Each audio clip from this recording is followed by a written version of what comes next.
Hello everyone, I'm meteorologist Alexa Minton. Merry day after Christmas. You know, I was just talking with our web guy here, Houston, who's behind the camera. We were like, we gotta keep celebrating Christmas. You can't just stop the day after Christmas. I say keep the Christmas tree up, keep the lights up, keep watching, keep eating, keep giving gifts.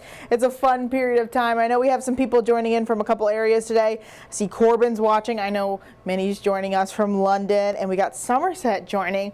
All sorts of crazy weather across the Commonwealth today. So let's go ahead and dive in. As always, if you guys have any questions, comment them in the comment section. I'll do my best to get to you guys' areas so that way we make sure we stay informed. But let's take a look outside, because just a few moments ago, some stuff we were looking at was showing us that we had really strong reduced visibility in Lexington. It's getting better right now, but I think the proper scientific term for how it looks outside is icky. That's what it really looks like outside.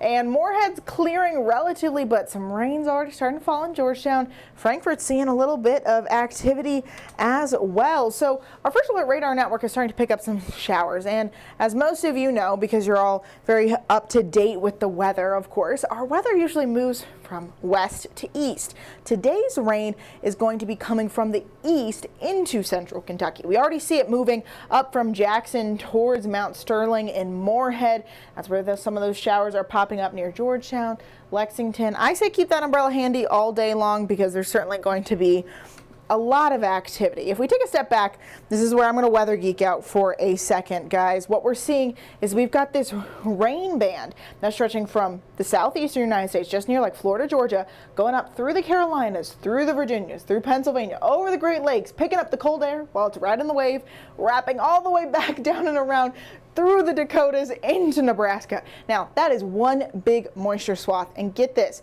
that rainfall that we just saw yesterday, the rainfall that we're having today, is from one part of the moisture swath. That snow that you see kind of formulating over in Nebraska, that's going to catch up to us as we look toward later this week. So like 4 days from Christmas, we're going to hit the same amount of like moisture from the same system. It's really cool to look at. And also, if you want to see it a little bit better illustrated, we can look at our temperatures across the country. What we're seeing is we've got some warmer temperatures, like 57 in Lexington, 59 in Charlotte. They got the 61 in Atlanta.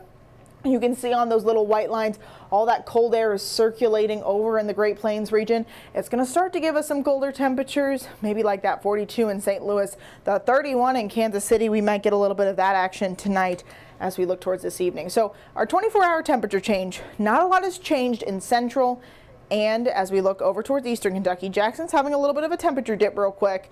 But what we're seeing, that 14-degree drop in Madisonville, the 12-degree drop in Owensboro, that's coming, folks. So the 55-degree temperatures that we're enjoying right now, it's not going to last for very long. I wish it would. I really wish it would, because I think it would make some of the wet weather a little bit more enjoyable with some of that warmth. But what we're noticing today is another cloudy day. These showers that we're seeing pushing from the east is going to be on and off, but still it's seasonably mild across our board.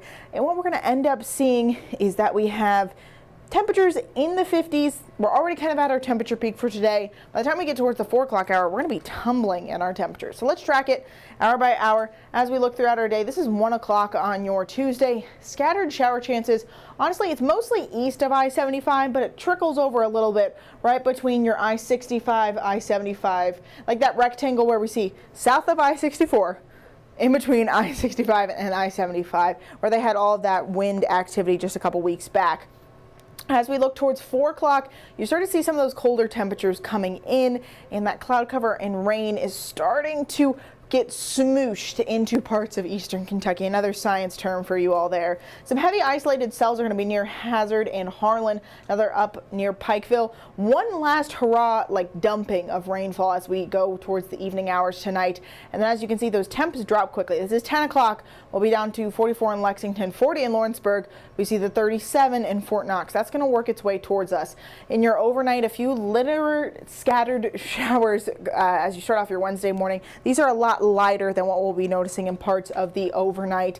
And then as we look at the start of our Wednesday, guys, that's a 35 in Lexington, 36 in Danville, 38 in Somerset. So a lot of activities happening. We could end up accumulating maybe 3/4 of an extra amount of rainfall in Hazard, around 1/2 inch in Harlan, maybe an 1.25 in Prestonsburg. We've already got around 2 inches of rain from this system to begin with, so some extra rainfall is pushing in. So one last quick look to forecast breakdown before we wrap up our Facebook Live. Today, your main point, scattered showers are popping up. Tomorrow, we're going to see maybe a few just spotty showers. Not as widespread, I guess, east of I-75 as it will be today. A lot lighter tomorrow. Thursday, like I said, that big moisture swath that we saw wrapping all the way around, it's going to finally start to catch up to us, starting off with a little bit of rain and then turning into some wintry mix and snow showers. You know, I said it a couple times on the news this morning, but I'm liking to think that it's like Santa called and he made that order for some white Christmas and there was delayed shipping because everyone else was trying to ship things. So we're going to get our white Christmas a couple days after Christmas, right? Just in time for the new year. So fingers crossed we'll get some ground accumulation from those snowflakes. Right now it's looking like there could be a nice amount of snow in parts of central Kentucky. Of course, some ground accumulation in eastern Kentucky. But I hope you all had the merriest of Christmases. You will get Jim Caldwell back tomorrow, and for the rest of the week I'm going to go back and celebrate Christmas with my family. But thank you all for joining me for Facebook Live. You'll see me again here at WKYT News at noon. But for now, have a Merry Christmas and a Happy New Year as well.